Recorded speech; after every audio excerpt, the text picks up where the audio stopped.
My name is Claire. I am 28 years old, and this Christmas my family finally discovered I am not the failure they like to whisper about. By the time my mom lifted her glass and announced to the whole table that my sister had just bought a beautiful house, I already knew this dinner was going to end badly. The turkey was still steaming when she leaned back in her chair, loud enough for everyone to hear, and said, "Your sister just bought a beautiful house. When will you finally settle down?" My sister did not even try to be subtle. She smirked over her wine and added, "Yeah, Claire. When are you going to grow up and get your life together?" The room went quiet, waiting for me to laugh it off like I always did. Instead, I smiled. Not the polite smile they were used to, but the kind of calm smile you give when you are holding a secret no one in that room deserves. I looked at my mom and said, "I already did. I just did not invite anyone who doubts me." Her face went red so fast it was almost funny, and every fork froze halfway to every mouth as they all stared at me like they were seeing me for the first time. If you think that one sentence came out of nowhere, it did not. It was built on years of being ignored, dismissed, and compared to a golden child I could never beat. Stay with me until the end, and I will show you how the invisible daughter bought her own house in cash, turned Christmas dinner into a reckoning, and finally walked away from a family that never believed she was enough. That Christmas table was just the final act. The story really started years ago in a quiet suburb outside Chicago, in a house where my mom, Linda, decided early on who the star of the family was going to be, and it was never me. My older sister, Vanessa, is 4 years older than I am. She was the firstborn, the pretty one, the natural performer. If there was a room, Vanessa knew how to walk into it like it was a stage. My dad, Robert, worked long hours as a structural engineer, always stuck in some project, always on a deadline, so most of the day-to-day parenting fell on my mom. And my mom made it painfully clear that Vanessa was the main character and I was just the background. I still remember the year Vanessa won a local dance competition. My mom went all out. She threw a huge party in our living room with a giant cake shaped like a trophy, balloons everywhere, and relatives packed into every corner taking pictures of Vanessa like she had just won an Olympic medal. My Aunt Donna kept saying how proud she was.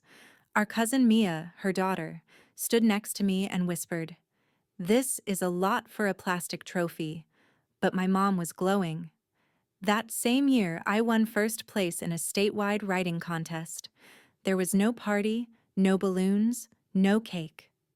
My mom glanced at the certificate while she was cooking and said, "That is nice, Claire, but look at what Vanessa is doing." She held up a photo of my sister in her sparkly costume, like that was the only achievement that mattered. Moments like that never stopped. When I was 10, we had planned a family picnic that I had been excited about for weeks. The morning of, my mom walked into my room and said, "We have to cancel. Vanessa needs a new dress for prom and the sale is today." I said, "We could go after, or tomorrow," but she shut it down with, "Your sister's things are more important right now." Another time, I had a piano recital I had practiced months for. I looked out into the audience, searching for my mom's face, but her seat was empty. Later, I found out she had skipped it because Vanessa had a volleyball game, and according to her, "Your sister needs me more. People are counting on her." It did not matter what I did. It always came second. I was the quiet kid who loved books and notebooks, the one who sat in the corner during family parties while everyone circled around Vanessa asking about her friends, her hobbies, her plans. After every gathering, when the noise finally died down, Mia would find me. She would sit on the edge of my bed or next to me on the back porch and say, "She has no idea what she is missing out on with you." It helped, but it did not change the fact that inside that house, I felt like a shadow. My mom was busy polishing Vanessa's spotlight while acting like I should be grateful just to stand nearby. Have you ever grown up realizing that in your own family, You are not the one they are rooting for. You are just the one they expect to stay quiet and clap for somebody else. By the time I hit my late teens, the favoritism was not just about trophies and attention anymore. It was about money and opportunity. When Vanessa finished high school, my mom, Linda, sat her down at the kitchen table with a stack of pamphlets from a nearby community college. She said, "We want you to stay close, sweetheart. Community college is perfect for you. It will keep you stable and surrounded by people you know." What she really meant was, "I want you close to me." Tuition, books, gas money, all of it was handled. Vanessa bounced between classes, parties, and whatever new friend group she latched onto that semester. My mom called it networking. When it was my turn, the tone completely changed. I told my parents I wanted to go to a state university and study digital marketing because I loved the mix of creativity and numbers. My mom barely looked up from her phone. "That is expensive, Claire. Maybe you should think smaller, something more practical." My dad, Robert, mumbled something about scholarships as he rushed out the door, already late for another site visit. And that was that. Nobody sat me down with pamphlets or promised to cover anything. So I went online, filled out scholarship forms until my eyes burned, and took a part-time job at a local coffee shop. I learned how to steam milk, smile at rude customers, and do homework during my 10-minute breaks. When my acceptance letter from the University of Illinois came with a financial aid package attached, my mom said, "Well, if they are paying, then I guess you can go." Vanessa stayed in town, enrolled at the community college, and, unsurprisingly, spent more time in bars and at parties than in classes. Still, every time she passed a class, my mom made it sound like a miracle. When Vanessa finally finished her associate degree and landed a sales job at a clothing store in the city, my mom booked a big dinner at a nice Italian restaurant downtown. She invited extended family, ordered appetizers for the table, made a toast about how proud she was of her firstborn. Mia and I clinked glasses of soda and shared a look. A few months later, I graduated from university with honors. I walked across the stage, heard my name, felt the weight of every late night and every double shift at the coffee shop. After the ceremony, while my friends were taking group photos with their families, I checked my phone. There was a short text from my mom. "Congrats, honey. Your sister is swamped at work. You should call her and tell her all about it. No dinner, no toast, no family celebration." It stung, but it also clarified something for me. If I waited for my family to celebrate me, I was going to be waiting forever. After graduation, I moved into a small apartment in Chicago. The walls were thin, the windows were drafty, and the kitchen was barely big enough for one person, but it was mine. I landed an entry-level job at a small marketing agency, the kind of place where you do everything because there is no one else to do it. I managed social media, wrote ad copy, pulled reports, and stayed late watching tutorials about campaigns that actually worked. I lived on discounted groceries from big box stores, learned to cook basic meals from recipe apps, and tracked every dollar in a spreadsheet. My mom called often, but the conversations always circled back to Vanessa. "Your sister just got a new bonus. Your sister might get a promotion. Your sister is thinking about moving to a nicer neighborhood." The few times I tried to share something about my life, she would say, "That is good. But have you heard what Vanessa is doing?" After a while, I stopped offering details. I let her assume I was just getting by, just barely keeping up, the way she always imagined me. I poured my energy into work instead. Because when your own family treats you like the backup plan, sometimes the only choice you have left is to become so solid on your own that no one's opinion can touch you. I just did not know yet how far that determination would actually take me, or how much it would matter on a Christmas night a few years down the line. The turning point came on a cold holiday night 3 years before that Christmas dinner, back when I still cared about what my mom thought of me. I had just finished my first really big project at the agency, a campaign for a mid-sized local brand that wanted to reach younger customers online. I had poured everything into it. Late nights, weekends, learning new tools, testing ideas. When the numbers came in and we saw sales jump by almost 30%, my boss actually clapped in the middle of the office. He pulled me into a tiny conference room and said, "Claire, this is the kind of work that gets people promoted." I went home that week feeling like maybe, just maybe, I was finally building a life that mattered. So when my mom insisted I come home for the holiday dinner, I said yes. Part of me wanted to show her I was not just barely surviving in the city. Maybe I was still hoping she would finally be proud of me. The house looked the same as always. Warm lights, the smell of food, my mom moving around the kitchen like a general. Vanessa arrived late, of course, swirling in with a new hairstyle, new boots, and a new story about her coworkers. She hugged my mom first, then gave me a quick side hug like I was a distant acquaintance, not her sister. We all sat around the table, plates piled high, conversation bouncing around. My Aunt Donna asked how work was going for me, and for once, my mom did not cut in. I took a breath and started to share. I told them how the campaign I led had gone viral on social media, how the client had extended their contract, how the agency was talking about using my strategy as a template for future projects. My cousin Mia's eyes lit up. "That is huge," she said. "That is like real career stuff, not just a job." I laughed, a little shy but proud. I admitted I had gotten a bonus, nothing crazy, but enough to make me feel like I was moving forward. For a few seconds, the table was actually quiet, everyone listening. Then my mom tilted her head and smiled, but not at me. She turned to Vanessa and said, "Speaking of moving forward, did you all hear about Vanessa's new car? She just got an SUV, one of those nice ones, so she can drive to work more comfortably."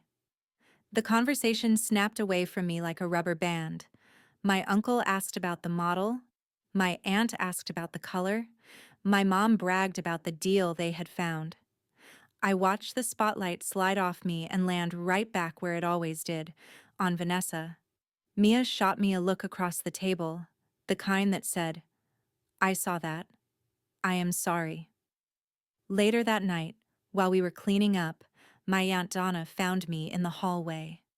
"Your mom just wants you to be happy," she said in that careful tone people use when they know they are about to say something you will not like. "Maybe do not focus so much on work. Men want someone who can balance career and family. Vanessa is good at that. She is not intimidating. You do not want to make it hard for yourself later." I stood there holding a stack of plates, listening to that old script all over again. Work too hard and you are doing it wrong. Do not work hard enough and you are a disappointment. Either way, I was always the one who needed to adjust. On the drive back to my apartment that night, my mom rode with me. The heater in my car made a faint rattling sound, and the city lights blurred past the windshield. She stared straight ahead and said, "You know, your sister is really getting her life together. New car, steady job, good man. You should think about settling down too, Claire. You are not getting any younger." Something in me clicked into place then, a quiet, solid feeling. I realized I could chase her approval for the next 10 years and still end up in this exact conversation, still being compared to Vanessa like we were in some twisted competition I never signed up for, so I stopped playing. I stopped giving her detailed updates about my life. At work, I doubled down. If no one at home was going to see me, I would make sure people out in the real world did. Over the next couple of years, I moved from junior roles into managing bigger accounts. I learned how to turn trends into strategy, how to pitch to clients, how to lead a team. Our agency landed a few national brands, and I found myself in meetings with people I used to only read about in trade articles. Eventually, my title changed to creative director on a few major campaigns, and my paycheck started reflecting the hours I had put in. I started investing too, slowly at first. I read about index funds and long-term growth, downloaded a couple of investing apps, and set up automatic transfers.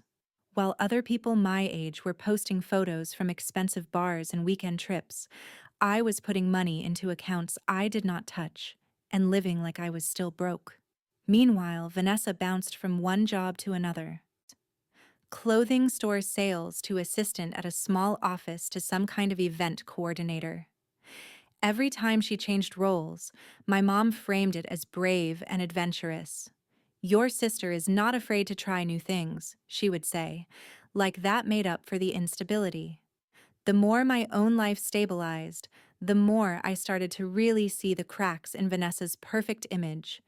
She always had new shoes, new gadgets, new hair, new trips. But somehow she was always calling my mom asking for a little help until next paycheck. My mom would sigh and complain about being tired, but the money always went out. I stayed quiet, watched, and did the math in my head. It did not add up. Still, I kept my distance. I built my career, my savings, my life. I told myself it was none of my business how Vanessa and my mom handled their money. I only broke that rule the day my mom called to announce the big news, the one that would drag me right back into their spotlight whether they liked it or not. She said Vanessa was finally buying a house, and the whole family was getting together to celebrate. My mom turned Vanessa's house news into a full-blown event before a single box had even been moved.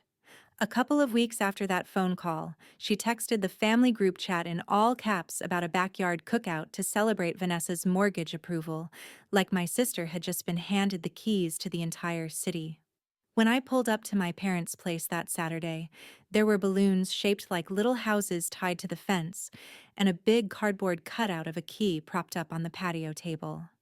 My mom had even ordered a cake with "Congratulations on your new home," Vanessa written in looping frosting. Vanessa stood in the middle of it all, drink in hand, describing the place like it was a palace. 3 bedrooms, a finished basement, a cute little yard. Only 20 minutes from the lake. Perfect for future kids and hosting holidays. Every few minutes my mom would chime in with, "We are just so proud, she works so hard, she deserves this." I hovered near the grill with my dad, flipping burgers while he muttered about interest rates under his breath. People drifted in and out of conversations. An aunt asked me if I was still in that little apartment in the city, the way someone might ask if you were still driving the same old beater car from high school. I said yes, and she smiled in that pitying way and said, "Well, at least you do not have a mortgage yet. Must be nice not having any big responsibilities." I bit down on a reply and took a sip of my watered-down soda instead. Later, when most of the family was outside taking pictures with the cake, I went into the kitchen to refill the ice bucket. That is when I heard my mom's voice, low but urgent, coming from the dining room. I paused by the doorway and listened. Vanessa was sitting at the table with a thick envelope in front of her, papers spread out like a messy fan. My mom sat across from her, glasses on, brow furrowed. "I just do not know how you are going to keep up with all of this," my mom said. "You have 3 credit cards almost maxed, a car payment, and now this mortgage." Vanessa sighed dramatically. "I know, Mom, but if I do not buy now, I will never get in. Everyone my age is buying. I cannot be the only one still renting." "You know how that looks." My mom rubbed her temples. "How much are you short for the closing costs again?" Vanessa slid one of the papers across the table. "Around 10 grand, she said. "Maybe a little more if they do not waive the fees." I was thinking, maybe you could pull from your savings or the retirement account again. Just this once. Just until I get my promotion. Just this once. The same phrase I had heard her use about extensions on homework, rent, phone bills, parking tickets, always just this once. My mom hesitated, then said, "I will see what I can move around. Maybe I can put some of it on my card for now, just until you are settled. My stomach turned. I thought about the night I asked my mom for a few $100s to cover a security deposit on my first apartment, and she told me it was important I learn to stand on my own 2 feet. I thought about every extra shift I had taken, every weekend I had skipped going out so I could build the savings she was so casually rating for Vanessa. I stepped back before they saw me, heart pounding a little too fast. A few minutes later, I walked into the dining room like I had just arrived, and they both snapped on smiles like nothing had happened. My mom slipped the papers back into the envelope, Vanessa tucked it into her bag, and the performance moved back outside to the patio where the cake and cameras waited. That night, when I got back to my tiny apartment, I opened my laptop and really looked at my numbers. I pulled up my accounts, my investment apps, my savings. Years of working, saving, and quietly investing had added up to more than I had let myself acknowledge. While my mom had been pouring money into Vanessa's appearances, I had been pouring mine into my future. For the first time, the idea that I could actually buy a place did not feel like a fantasy. It felt like math. Within a few weeks, I was meeting with a realtor on the edge of a small lake community outside the city, walking through a bungalow with big windows, a wide porch, and a view of the water that made my chest ache in the best way. 3 bedrooms, an open kitchen, a small office at the back that looked straight out onto the lake. No shared walls, no upstairs neighbors stomping around at midnight. The price made my palms sweat. But when I sat down with a financial advisor and we went through everything line by line, he said something that stuck with me. You have done the work. You can afford this. You could even pay cash if you want to avoid the mortgage headache. So I did. I emptied accounts I had been growing for years, moved things around, and wired the money. No loans, no cosigners, no desperate phone calls to my mom. On the day I got the keys, I stood alone in the empty living room and listened to the silence. No traffic, no neighbors, just the faint sound of water against the shore and my own breath in my ears. It felt like stepping into a life nobody had seen coming, least of all my family. Mia was the only one I told at first. She drove out one weekend with a trunk full of plants and a toolbox, walked through the front door, and immediately started grinning. "Claire," she said, "this is insane. This is like proof you were never the loser in this story." We spent the weekend building furniture, unboxing dishes, and arguing over where to put the couch. We made runs to big box stores, loaded up carts with towels and lamps, and by Sunday afternoon, the house looked less like a listing and more like a home. At one point, Mia stood in the doorway of my new office and said, "Do they have any idea?" I shook my head. No, and for now, I like it that way. I did not want my house turned into another stage for Vanessa or another talking point for my mom. I wanted one part of my life to be fully mine, untouched by their expectations. I honestly believed I could keep it that way. I thought I could let them keep their fantasy about who was winning and who was losing, and I could just exist quietly by the water. I did not know yet that one Christmas dinner would drag everything out into the open, whether they were ready for it or not. Christmas at Vanessa's new house looked like a holiday commercial.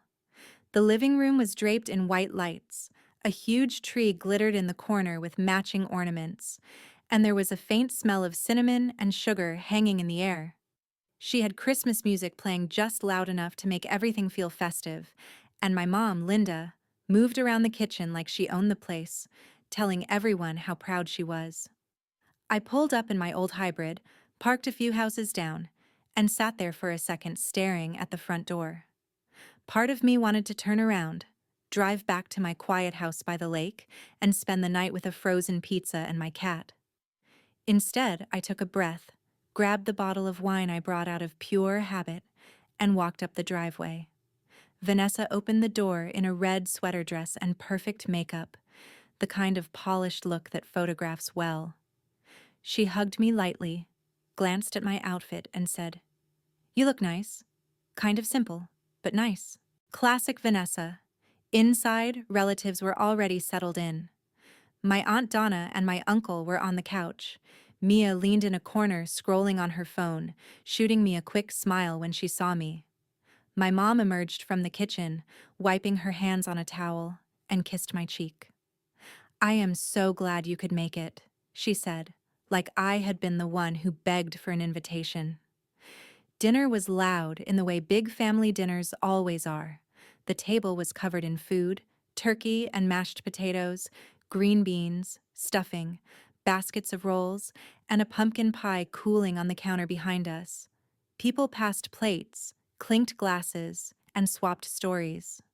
For a while, I let myself fade into the background, listening more than I talked, answering polite questions about work and the city with vague, non-committal answers. I was halfway through my second bite of turkey when it happened. My mom lifted her glass, tapped it gently with her fork, and the room quieted. "I just want to say how proud I am of my daughter," she said, smiling at Vanessa. "Buying this beautiful house, building a real future, being truly settled. This is what stability looks like." Then she turned her eyes to me, and I felt the shift before she opened her mouth. "Your sister bought a beautiful house, Claire," she said, voice just a little too loud. "When will you finally settle down?" A soft ripple ran around the table, a couple of awkward laughs, a few raised brows. Vanessa did not waste a second. She tilted her head, smirked, and said, "Yeah, Claire, when are you going to stop acting like a college kid and get your life together? You cannot live in that tiny apartment forever."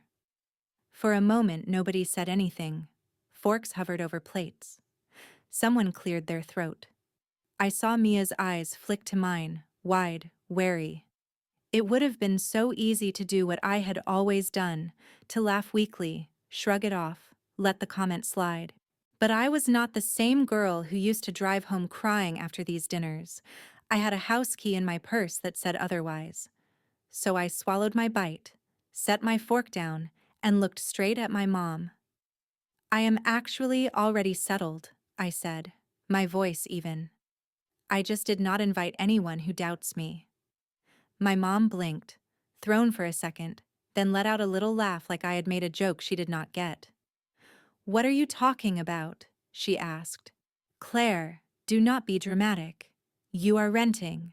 That is not the same thing." I held her gaze. "I am not renting," I said. "I bought a house 9 months ago, 3 bedrooms, an office, yard, right on the lake. Paid for it in cash." The silence that dropped over that table was almost physical. Someone's fork actually clinked against their plate. My aunt's eyes got big. My uncle stopped mid-sip. My mom's smile froze on her face, then slid off completely. Vanessa let out a short, disbelieving laugh. "Okay, sure," she said. "You bought a whole house? In cash? Come on, Claire, no one likes a liar."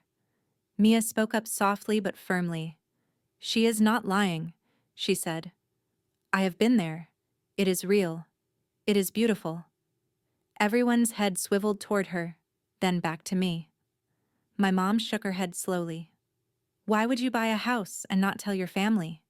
"Because every time I tried to show you my life, you changed the subject to hers," I said. "You did not want to hear about my degree, my job, my promotions. Why would you care about my house?" "This is ridiculous," my mom snapped. "Your sister worked so hard for this place. You could at least be happy for her instead of trying to one-up her at her own dinner." I felt the anger rise, not the wild kind that makes you yell, but the cold, steady kind that makes everything crystal clear. I looked at Vanessa. "I am happy anyone can get a home," I said. "What I am not happy about is you pretending you did it all on your own while you drain mom's savings and load up credit cards like it is free money." Vanessa's face went sharp. "Excuse me?" she said. "You do not know anything about my finances." "Actually, I know a little," I replied. "I heard you two at the last cookout. 3 cards almost maxed, car payment, Short 10 grand for closing, so mom has to raid her retirement again.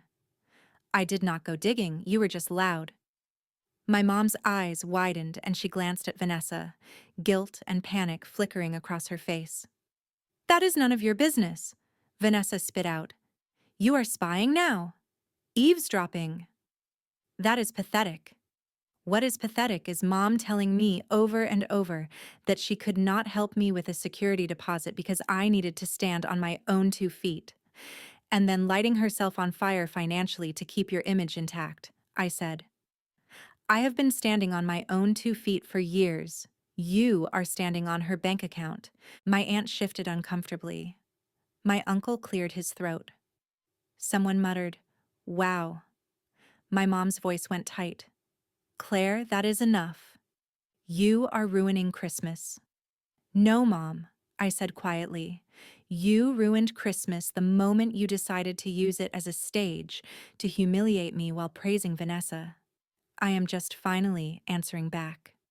There was a long, heavy pause. Vanessa leaned forward, eyes narrowed. So you think you are better than me now?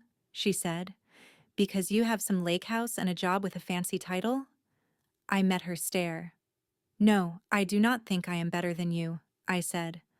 I think I stopped playing a game that was rigged from the start. That is all. I pushed my chair back.